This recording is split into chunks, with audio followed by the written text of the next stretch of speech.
Welcome to Strategies and Supports for Children with Additional Needs in the Early Years. My name is Olive Buckeridge and I am an early years specialist and a speech and language therapist. This presentation aims to give you ideas and tools to improve your child's communication skills so that they can fully participate in their early years programme. This is general information and you will need to contact relevant professionals to seek support, guidance and advice for the child you're currently working with. Children may have needs in one or more of the following areas: communication and interaction, cognition and learning, social and emotional needs, sensory and or physical needs. Now in this slide, we will look at the factors that can inhibit learning, one of which is auditory processing difficulties. Auditory processing is how we process the information we hear. Children may have difficulties discriminating between different sounds, blending sounds together, and keeping order of their sounds in their short-term memory. They may also experience difficulties following lengthy directions or commands. So if you give lots of verbal instructions or lengthy commands, for example, get your bag, your shoes, and your coat. Before you put on your coat, get your bag and stand in the line. These can be very difficult for children to process. So it's really important to ensure that you give adequate processing time. Give the command, wait. If the child is having difficulty responding, repeat the information and give the child every opportunity to respond. In terms of motor skills, for many young children, self-help and skills such as toileting and self-care are often delayed because many activities such as getting dressed and self-feeding depend on solid, fine motor skills. The ability to manipulate little buttons, to be able to pick up your food, finger food, put it into your mouth. All of that requires good, solid, fine motor skills. Also issues such as walking safely, hopping, jumping, all of those gross motor skills are very important to work on in the early years setting. And it is very important to seek advice from an occupational therapist who will be able to provide guidance, exercises, and activities for the child. For many children with additional needs, they can experience shorter concentration spans.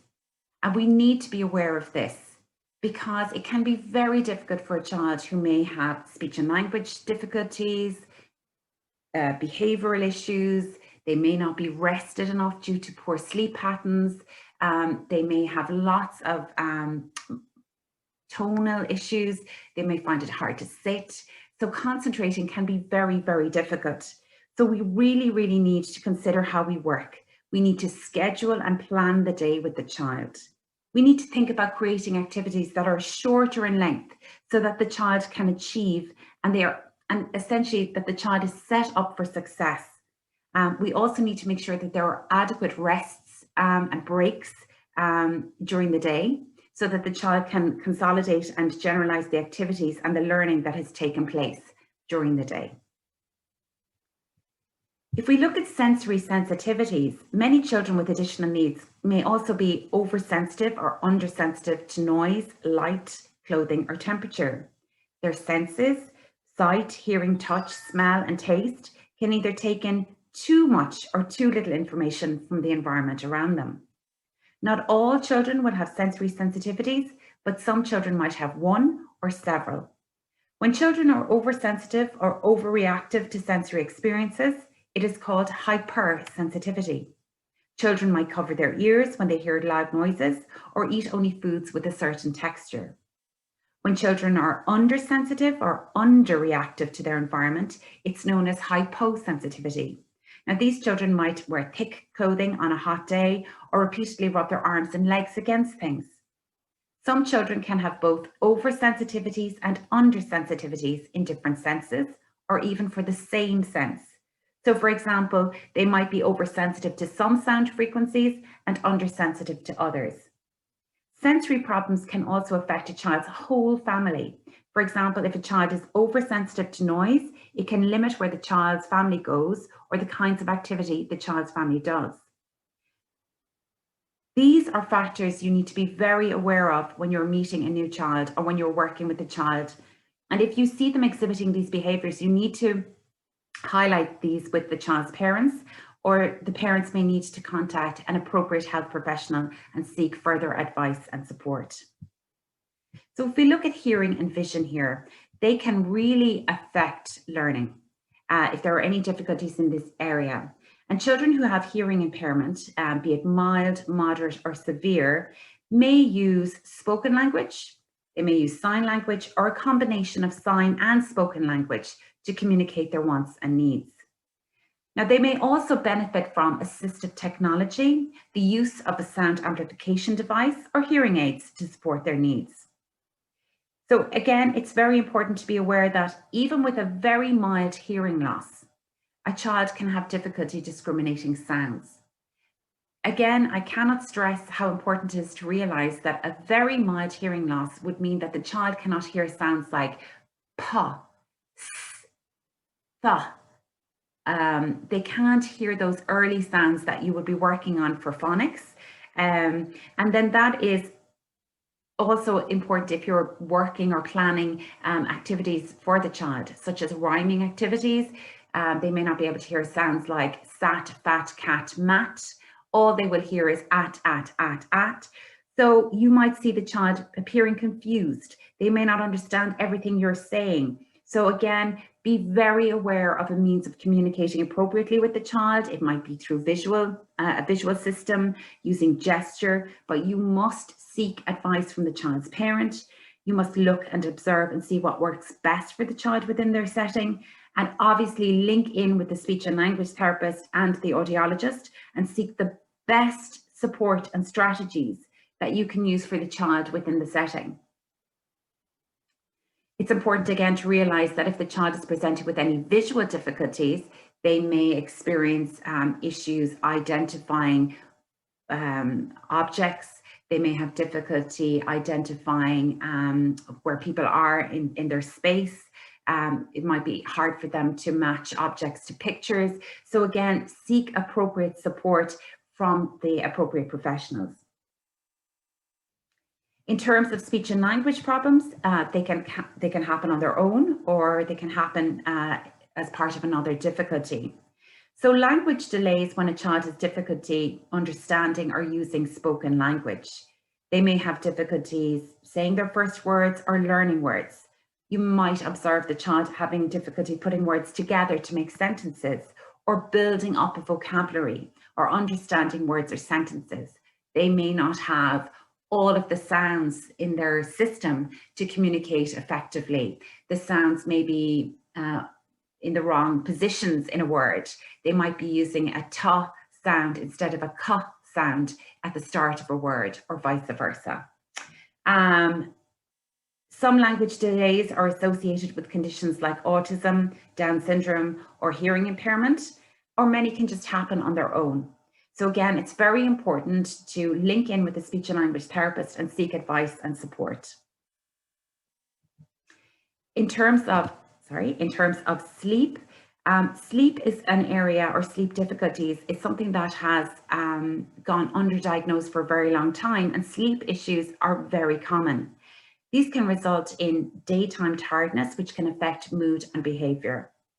In terms of the early years setting, you will observe the child who has a very poor sleep pattern, having difficulties with their concentration, memory, and problem solving.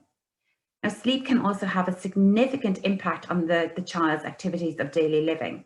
Just carrying out basic tasks can be extremely overwhelming, and you may observe the child feeling physically tired. They may not want to participate in activities during the day. They may not want to run, jump, play, go out into the playground because they are feeling so tired. And the effect of the sleep disturbance can affect the whole family. So it's really important, if you are a childcare provider, to ask the question, how was last night? How did the little one sleep? And then if the answer is not great, it was very broken, we've had consecutive nights of no sleep, then that is going to allow you to plan the child's day and to build in a number of breaks so the child isn't overwhelmed. Again, it's really, really important to ensure that we understand that sleep has a significant impact on learning.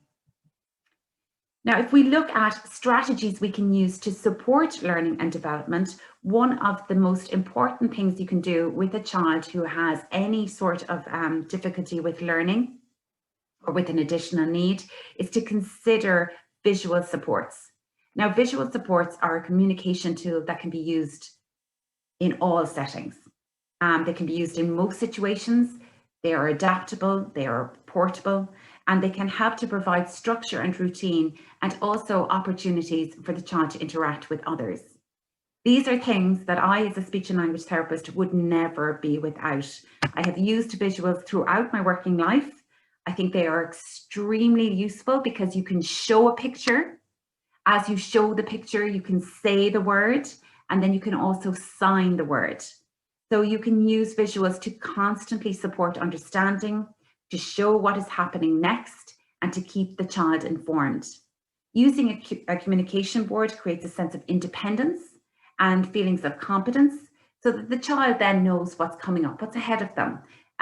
You will see there's a communication board with just some basic information on it. There's a schedule, a daily schedule, and here is a choice board. So even utilizing pictures and visuals can really support the child's learning. Signing and gesturing is a wonderful way to support language development. I sign all of the time to support child's comprehension and to support their vocabulary development also. Lámh is a system we use in Ireland. It is a very useful signing system, and it is often used with children with a communication delay or language delay or communication difficulties. It really helps to encourage language development because the child can not only hear the word, but they can see the word being signed. The use of visuals such as first and then cards you'll see here on the slide can really help the child during the day to realize what's coming next, what's expected of them. And then this can really reduce anxiety. So if the child knows first you're going to wash your hands and then you're going to eat, and if they're frequently told this or shown the card during the day, they know what's coming up. And it helps to establish a routine, reduce anxiety. And if they are used consistently, this will really be beneficial for the child. They should be used daily, frequently during the day, and they should be used in all settings, home and early years environment also. So in this slide, we consider some strategies to support hearing and vision. Some strategies can really help children with hearing difficulties. The strategies here are positioning, making sure you position the child well in the classroom or in the setting, whatever setting you're in, would really be beneficial. If you're communicating with the child, make sure you are in a good position also. It is important that the child can see your mouth and see the movements and shapes that you are making. If you are using Lámh signs, be aware of your signing window. Make sure that you're not covering your mouth with your hands when you're signing so that the child can see you saying the word and also using your hands to make the sign. Make sure that the child can see your hands moving appropriately. Make sure that the light isn't shining behind you as you're talking or communicating with the child, as this can place shadows over your face and it can be very difficult for the child to discriminate the sounds when they can't see your mouth properly. Remember to use your sign, repeat what you are saying and make sure you have the appropriate amplification device that meets the child's needs. So if the child is wearing hearing aids, make sure you get advice from the child's parents. What to do with the battery if it turns off, how to put the hearing aid back in, what to do if the child takes out the hearing aid, all of that. It's very important that you know how to help the child use their hearing aids, and also seek advice from the audiologist with parental consent. In terms of vision, you can increase the font size. For children with Down syndrome, we always encourage teachers, parents, early years providers to increase the font size to at least size 18. Go over pencil markings with a marker to make sure that the child can see the letters in a more clear way. Use laminates so the child can practice tracing over things over and over again. You can wipe them clean. Regularly clean glasses. It's an old one, but a good one. Make sure the glasses are clean before you start an activity. Okay. So we now need to look at strategies that can support a child who may have sensory sensitivities within the setting. And again, it's really important that we consider the child's needs. And if the child you are working with is easily overwhelmed by their surroundings, you could try the following. Have a quiet space where your child can go when they feel overwhelmed. If you're lucky enough to have a sensory room, that's one of the options. Or you can place a little tent in the corner of the room, a cozy corner where the child can go and just be. They can go, they can relax, they can collect themselves, they can regulate, they can just get away from any noise or sounds or smells that might be upsetting them. Again, consider giving your child extra time to take in what you're saying. Make sure you give them adequate processing time and allow them time to think about what's happening. Try not to overload with verbal information. Just take your time, okay? Introduce your child to new spaces or new places at quiet times. So if the child has to go to a new room during the day, and if this can be a little bit overwhelming for them, make sure you start to introduce them to the new activity, the new room, the new space gradually over the day during quiet times, and then increase the amount of time they spend there if they're having difficulty transitioning from one room to the other. Do it in small stages so that the child isn't overwhelmed. If you are moving from room to room during the day and the child is really feeling overwhelmed by this task, use your visuals, show them what's going to happen. First, we're going to go to the yellow room and then we're going to play. First, we're going to go have a quiet time and then we're going to go to the yellow room. So you could really build up their confidence by showing them the visual of what's going to happen. You can also use a timer to say that we're only going to stay here for 1 minute and build up the time rather than leaving the child there without an end in sight.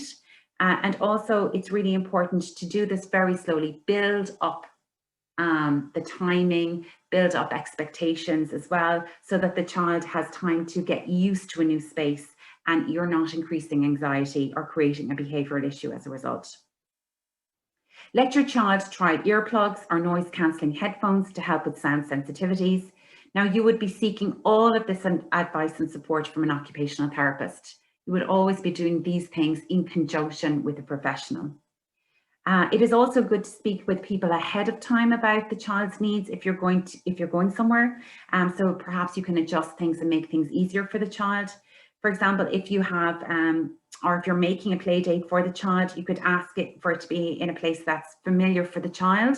You could look out, for example, for cinemas if there was a group outing that have sensory friendly movie screenings as well. So if your child needs more stimulation from the environment, you could try some of these suggestions. Arrange for extra playtime outside. If your child seems to want or need more activity, you will need to plan this into the day.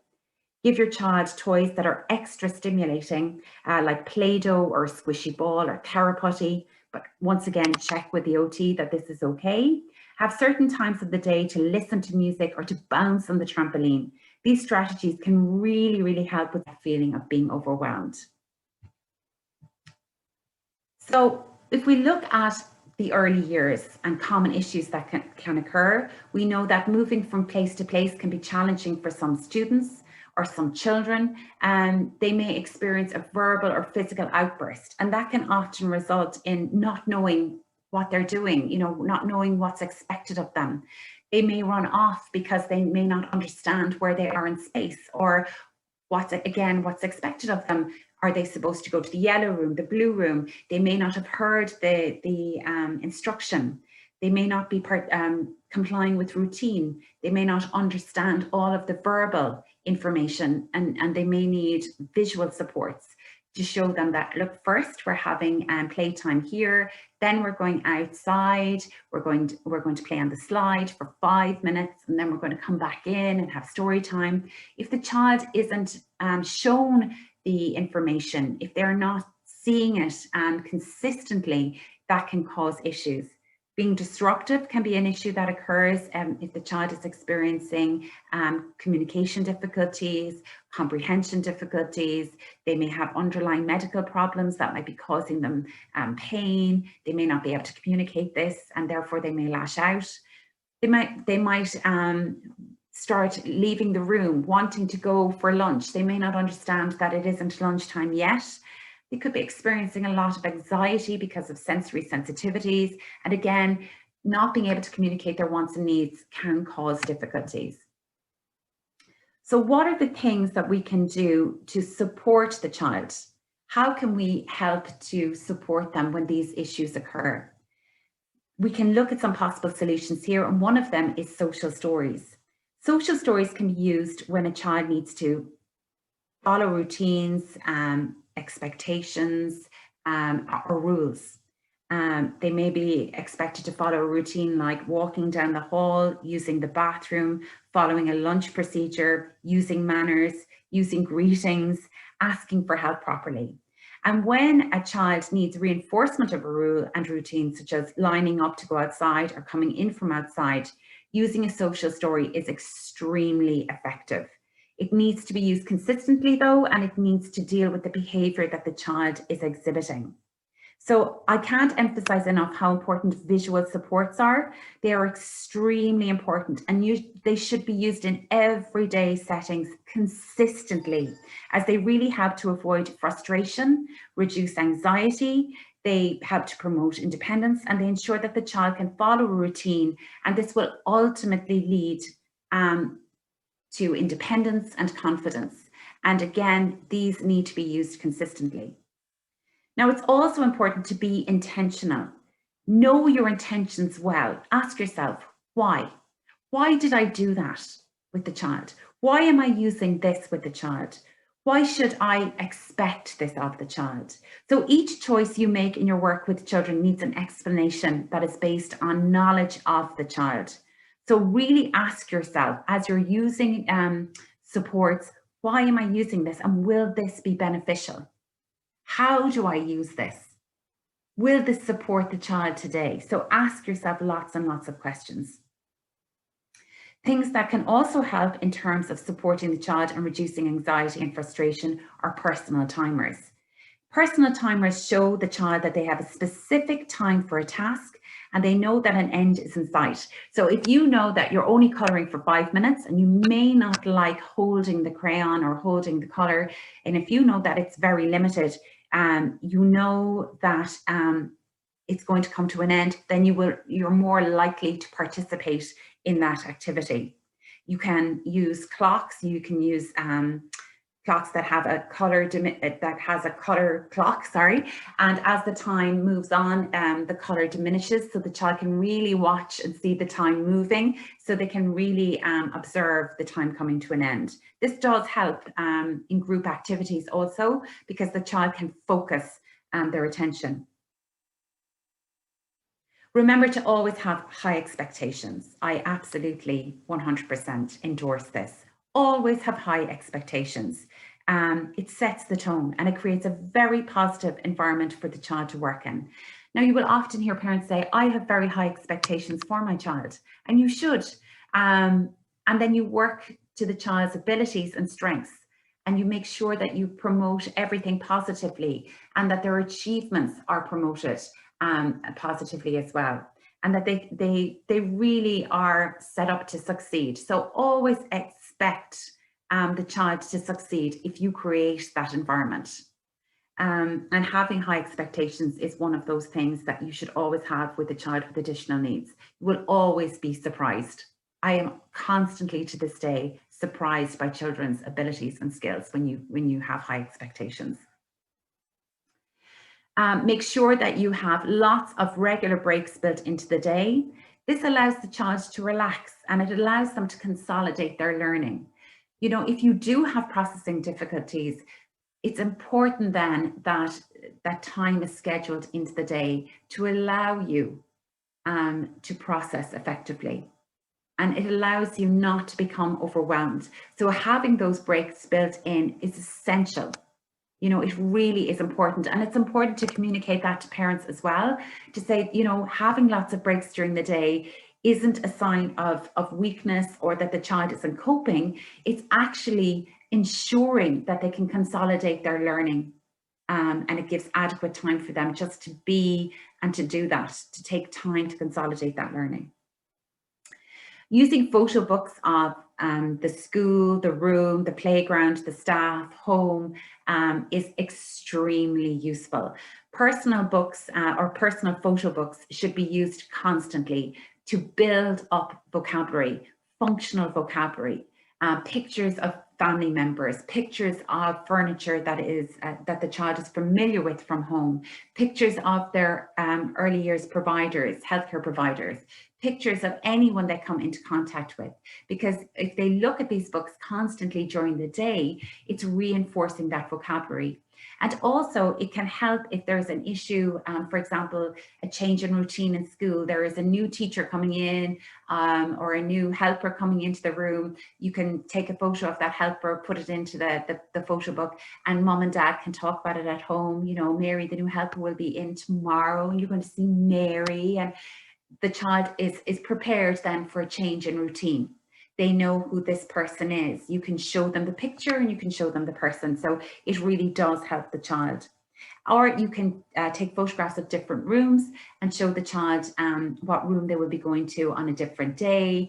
Tomorrow you're going to the yellow room with your new friends, and so on and so forth. So they can be used really well. They can reduce anxiety. It can help to allay concerns or worries from the child's perspective, and it can prevent a behavior from occurring. Choice boards, again, I am never without a choice board. There's always one on my desk. There's one with any child I'm working with. I always have a choice board. They're an excellent way to encourage children to make appropriate decisions by offering them a choice.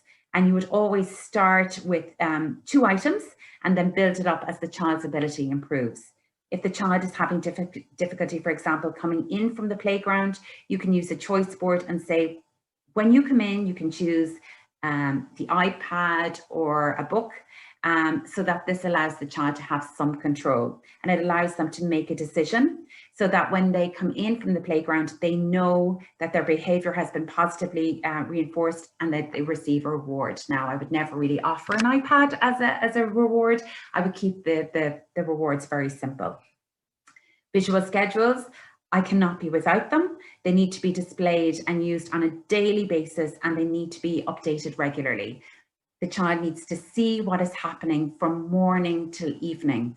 First circle time, then painting, then break time. You know, they need to see this happening. You need to bring the child over to the visual schedule and you need to show them, first we're doing this, then we're doing that.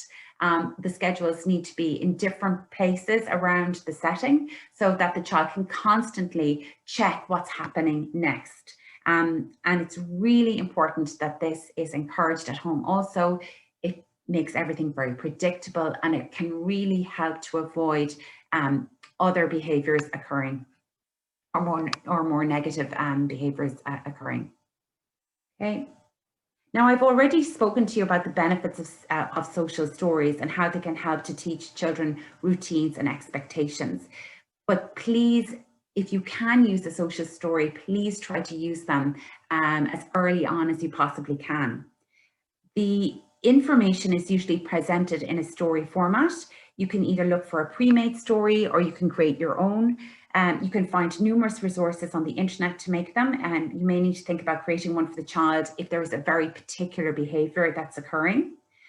If you want to make one, all you have to do is create a list or outline of the steps in the routine or procedure. So for example, it may be this: we stand at the door, we wait to hear teacher say, let's go, we walk in a line, we do not run, we have quiet feet and hands, we wait, we walk, and we do not run. So you write out the routine in a simple sentence or in simple sentences. Each step and each sentence will have a picture that represents it, so the child can look at the picture while the story is being read to them. You read the story to the child. They get used to hearing the story before they perform the routine. So if it's always going out into the line or into the lina, that can sometimes be difficult. Lining up can be a problem, and staying in the line and waiting can be a problem for children. So reading this story before you go into the line or line up is important. And then you may not need to use it after a while as the child becomes more familiar with the routine. So this really helps and involves children in the learning process. And you can use this with all children. So it can be a very inclusive activity. Okay. So how do we create then strategies for independence for children with additional needs? You should always encourage the child to seek out their peers first. You know, if they're imitating or copying their peers, it's really important if they're doing that, they're emulating their peers or they're going to their peers for support. You also have to consider how you're teaching the child. You may have to approach things a little bit differently. Auditory may not be the best route for the child, so you may have to use lots of visual supports, concrete materials. You may need to teach the skill in a variety of different ways. Repetition is key. Repeat the activity, do it in a number of different ways, in a number of different contexts, so that it's really consolidated and generalized. Consider using lots and lots of different modes of communication to support independence. Yes, use verbal supports, reduce the amount of words you're using so the child can process the information. Use your visual supports, your communication boards, your signing, your schedules, gesturing, constantly supporting spoken language with gesture, the use of assistive technology. And this can be AAC devices, which you can use you can use an iPad with some pictures on it. You could point to the iPad or to the picture and the sentence is used. We are going walking, so the child can see the picture and hear the sentence being used also. Approach things one step at a time and be consistent. Use things consistently across a variety of settings, from home to the early years setting also. In terms of behavior, again, have high expectations. Set your boundaries and tell the child that this is what is expected, and you need to be in control of the environment also. So if you set the boundaries, you have rules, you have routines, this helps to create a very calm environment. If things are very predictable and consistent, it really does help the child when they have to stick to a rule or follow the procedures in place. And having routines that are supported with clear visual communication systems, such as visual schedules, where you can bring the child to look and go through what is happening during the day, can help to reduce anxiety. And always consider consequences from the child's perspective. If you suddenly remove something from the child without explaining why, it's going to cause a problem. So think about how the child would react to a consequence. They need to know that their behavior has consequences, but you need to do that using visuals, social stories, so that they have an understanding why something has happened. You need to be aware of that. Consistency is key, being calm is key, and having routines is key. You also need to know, just from a point of view of considering consequences from a child's perspective, if there's going to be a change in routine due to an absence of a staff member, or if something has happened at home, it's important to plan ahead. For example, if you know a new teacher is coming into the room, you need to send in pictures in advance, so the child has a sense of ease and isn't surprised or upset if something is new or different. You need to plan ahead. Now, as you've probably gathered from me, visual supports are extremely useful for helping children with their understanding and for developing language. And it's really easy for a child to show you something rather than tell you. And you should support that because it does reduce frustration. So we're going to go through the types of visuals that would really help support a child who may be experiencing difficulties within the earlier setting. So we're going to look at communication books and boards, choice boards, schedules and timetables, first then cards, classroom labels, reward charts, break cards and apps, and some just general advice and information at the end.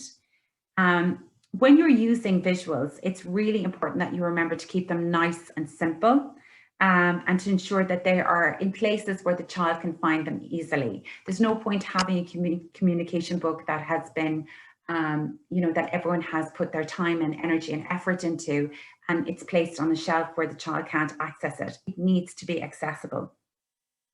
Communication books then, as you see here, are usually developed through use and need. They start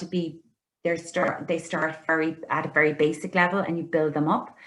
Sometimes unfamiliar vocabulary is included. A speech and language therapist might start introducing unfamiliar words, or they might be increasing the child's vocabulary, and they may utilize the communication book to do that. Communication books are used with the child and their communication partner. The child finds the appropriate picture, points to it, so that they can demonstrate their wants and needs. I need the bathroom, I want a break, I want a snack, I have a pain in my tummy. Whatever it is, they use the symbols or the pictures to show their communication partner how they're feeling. It can be used for education. You can use different topics, subjects, and you can build up the vocabulary that way, or the child can start to input vocabulary they are learning during the day. Now, for children who have a significant amount of communication difficulty, or they may have a delayed pattern of language development and their understanding at the moment might be limited, the use of simple objects or small 3D models of objects glued to cards or boards are really effective. I've used them with younger children, very young children, and I enjoy using them with the child because it's quite a sensory activity. The child touches a card, and on it the object has been glued on. So you'll see here there is a, for physical therapy or physiotherapy, there is a little mat, piece of a mat, a gym mat stuck on there. For PE, a plastic golf ball has been halved and stuck onto the card. So what happens is you can show the child by using hand over hand and getting them to touch the card and say, oh, we physio now. Or that you might say to the child, where are we going, or what do you want? And the child will point to the snack or touch the snack, and then you can reinforce it by saying, oh, you want a snack? No problem. It's snack time. Absolutely. Here you go. So the objects that you select, they look and feel exactly like the thing the child wants. So it represents the activity. And it's a lovely way to start building up vocabulary also for a child who may have significant learning difficulties. PECS is a picture exchange communication system. I frequently use this across settings. I use the picture with the child. I show the child the picture, and then the child starts to use the picture to communicate their wants and needs. Again, this can be used with children with autism or children with a communication delay or a language delay. It enhances their communication abilities, and it also helps them to understand the function of communication. So if the child picks up the card and hands it to me, and it might be bathroom, I know they want bathroom. And I can say, oh, you want bathroom, no problem. Sometimes I will use the sentence strip, and the child will put the card that they want into the sentence strip, and I will sign and say with the child, I want bathroom, please. And then the child is hearing that, they're seeing it, I sign it. So they're getting multiple modes of information given to them, visual, auditory, and also they have that sensory experience of putting the card onto the sentence strip. These are really useful because they can really limit frustration. The child can immediately hand you the picture so that you're immediately responding to their need. An AAC device is something that I really feel should be used very early on with children who have a language delay, or for children who have very limited language or communication. Children can identify their wants, and these are represented on grids by pictures or symbols. They press the picture, and this produces the word, and it indicates what they need at that time. These devices will support language rather than suppress it, because the child is hearing and seeing, and they are communicating their wants and needs, and they're being positively rewarded by somebody identifying that need and responding to it. Again, I cannot emphasize how important it is to use these devices early on. It really supports communication. Now, the single button voice output device is something that is used with children who have very limited output, and they want to communicate their wants and needs. They may have physical difficulties as well, and so pressing that single button can communicate a message, a single message. So for example, you can record a word into this button, and you can set up a situation where the child gets to respond in a circle time, for example. So you could say, "Where did you go at the weekend?" And they press the button and it says "Granny's." So the child is participating, is included within the activity. And it's a lovely positive thing to do with a child who has extremely limited language output. One of the visuals then that I use all of the time is the communication board. Now, this is used constantly. I use it all of the time in every situation. This communication board here, I cut it up, I laminate it, I use a hole punch, and I put it onto a fob or a lanyard. And when I'm with the child, I constantly explain what's going to happen next. Now we sit. So I show the card, I say the word, I sign the word, so that the child has absolutely every opportunity to understand what's expected of them, so that they can say, okay, I have to sit. What did that lady say? What did Olive say? I heard her saying sit, I saw the word sit, and I saw the sign sit. So, okay, I'm clear on what I have to do. And it's really important that you're using these cards constantly out in the yard, for example, or outside in playtime. You can show the card to say it's time to line up. You can sign it, and you can say it, and you can do this five minutes before they actually have to do this, so that they're aware that something is going to happen, that they're going to have to line up soon. It's not a big surprise to them when it happens, and so that you're constantly making the child aware of what's coming next. They're very useful in the classroom. If you have to tell the child to it's quiet time, we use our inside voice. You can point again to the picture. The child can use the child can in turn use the communication board to show you what they want or need, or to show you what's happening next. So you could say, "Oh, where are we going now?" And they could point to the line. So yeah, that's right, we're going outside. Well done. So again, this helps to reinforce language and to reinforce routines. And again, you should never be without this communication board. I cannot emphasize that enough. In terms of choice boards, we've spoken before about how important they are as a reinforcer of behaviour. Again, another visual support that includes objects, photos, pictures, or line drawings. And again, you can use a minimum of 2 choices, and you use this as a strategy before the task occurs. So when you come in from the yard, you're going to get a choice, and it can be used very effectively. Now, again, manage the child's expectations. Don't give too many fancy rewards, because the year is long, the term is long, the days are long. You have to give something that the child can actually receive, and it isn't, their expectations don't grow every day. So if you give a choice between an iPad and TV on the first day, it's very hard to find more suitable rewards after that. Offering a colouring page the next day mightn't seem like the best activity. So keep it very simple. Offer things that are within the room and that other children use as well. Communication passports, these are so useful and so important to use because it's something you can share with the child, with families, with the friends, with professionals. And it is especially important to use a communication passport when you're going to new places or meeting new people. Has it ever happened to you that you meet a child you have met a child in the past who may have a communication difficulty, and you ask the child, "What's your name?" And the child knows what you're saying, but can't respond, and the communication interaction breaks down. And everybody feels quite negative about it, and it's embarrassing, and you wished you had known that there was a difficulty there.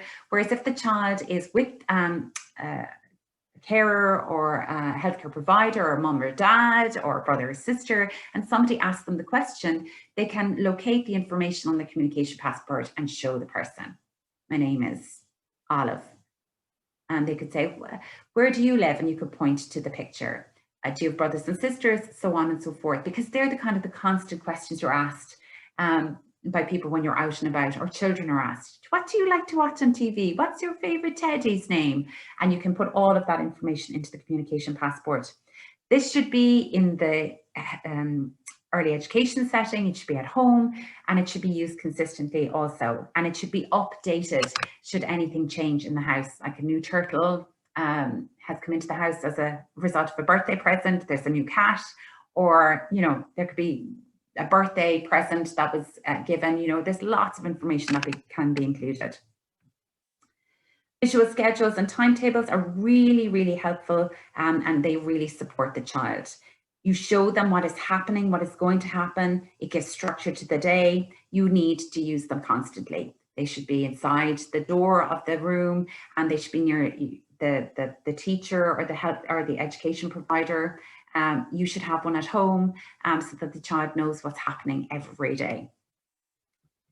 First then cards, again, a fantastic visual strategy to use to help children with language or behaviour needs. First, you show the non-preferred activity. I know first we have to wash our hands, but then you're going to eat. First, we're going to do our colouring and then music.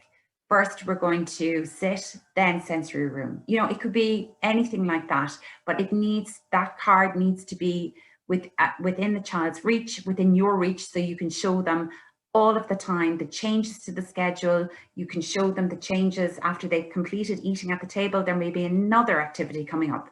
So after they finish eating, they may then have to wash their hands again and then back to the table. So we just keep informing them of what's happening. Classroom labels, label everything. Everything needs to be labelled. It draws the child's attention to the object. It focuses them and it avoids distraction. If you are labelling items in the room, the child can sit there and they can look around and they can start to look at the whole word. Okay, that means light. Okay, that word looks like light. They're seeing it. It's constantly being reinforced. And children who have additional needs may have difficulty with phonics, they may experience difficulty with sound blending, and they may be visual learners, and having those whole words underneath the object or labeling everything may help them as they go down the whole word reading route. It just depends on the child's learning and what type of learner they're going to be. But for a visual learner, having whole, labels everywhere just is going to really support their learning. Having reward charts is very effective also. I love reward charts, and it could, the child works for something as simple as homework helper, or they get to feed a fish on Friday if they complete their tasks, or if they exhibit, you know, appropriate behaviours during the week. It's a wonderful visual. It's extremely motivating, and the whole class can get involved. The whole room can get involved. You can do this at home as well, and it's such a lovely, positive thing to do with your child. But again, it needs to be used consistently at home and within the early year setting. Now, break time cards are really important as well. I've spoken to you about the impact of sleep, lack of sleep, that can really affect the child's activities of daily living. And break cards should be built into the day, and children should be allowed to say, I need to take a break. The child can indicate that they are ready to leave an activity as well with the break card. You know, if they're beginning to feel overwhelmed and you're seeing them start to move on their chair, they look like they might just move away from the table suddenly, having that break card is an option. You can say, oh, want a break? Or the child can hand you the break card and say, okay, no problem, let's just have a break. And this can again create a sense of independence and reduce anxiety and frustration if the child knows that there is a way of stopping this feeling. And it's a nice way to introduce a calming strategy. Now, this is something I would give you with caution. If you give a child 5 break cards, children are very bright and very quick.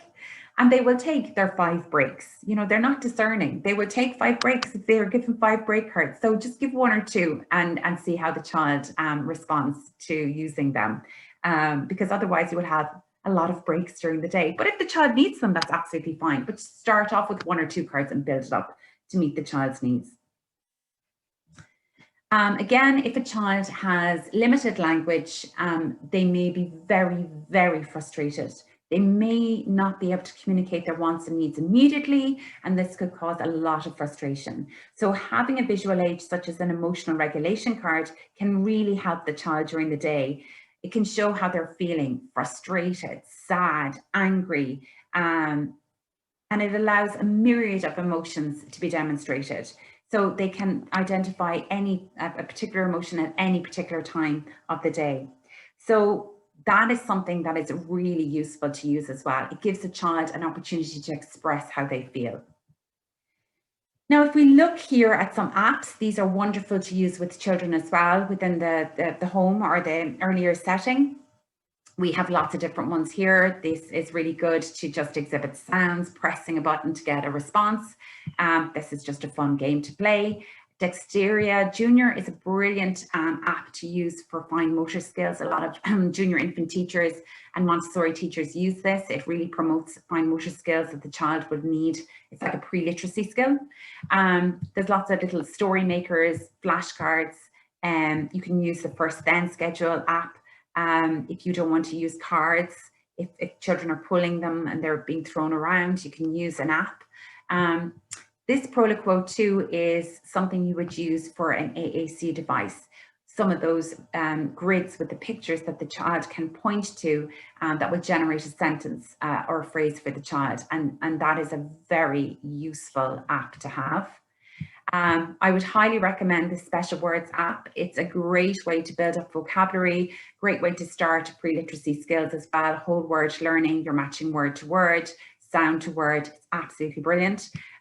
These special stories, special numbers, great pre-numeracy app to use. Lots of lovely games as well to play just for break times and just something fun to play with. This is another great app to use to promote language development. If the child presses the button again and the sentence or the word is generated. Really, when you're working with a child with additional needs, these are the things that I would love you to remember. Keep your language very, very simple. Offer choice, follow the child's lead. You know, if the child wants to play on the ground and is happy there, come down to their level, follow them.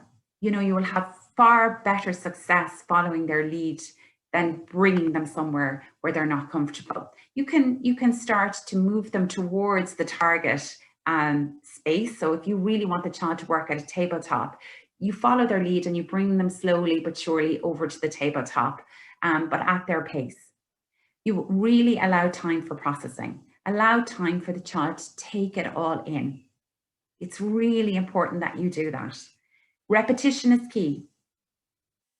You need to say something, allow time for processing, then say it again, use a visual, use some sign language.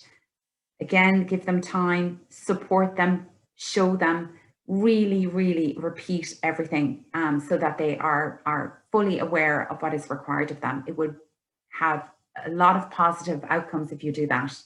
Be at the child's eye level, come down to their level all the time.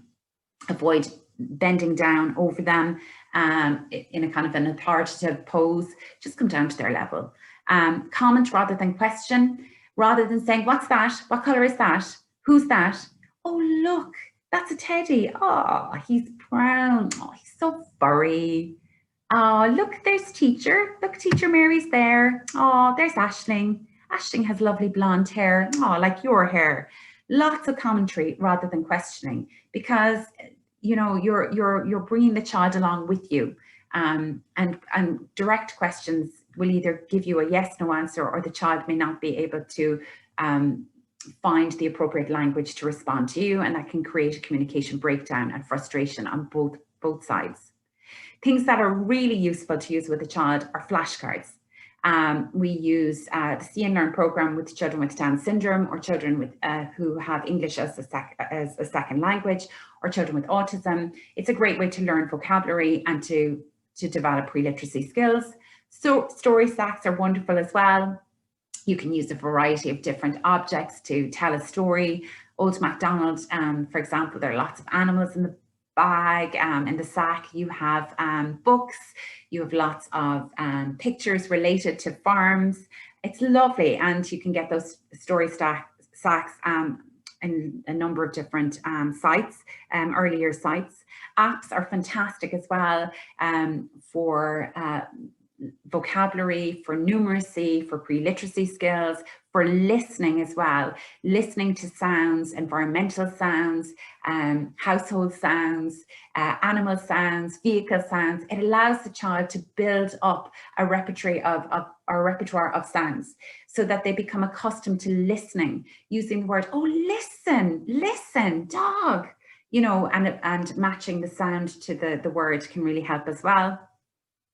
There are tons of resources available in earlier sites, particularly on, for example, Sensational Kids, My OT and Me. They are really geared to children who have fine or gross motor skill difficulty, or for any pre-mainstream school activities as well, you know, cutting, sitting, all of those kind of things you can work on as well. And again, I've mentioned the See and Learn program. It's something I use in my everyday life to promote literacy, to promote language, to promote speech. It's a very easy program to use as well for children who may have additional needs. I would like to thank you for listening to this presentation, and I wish you all the best when working with your child. Thank you.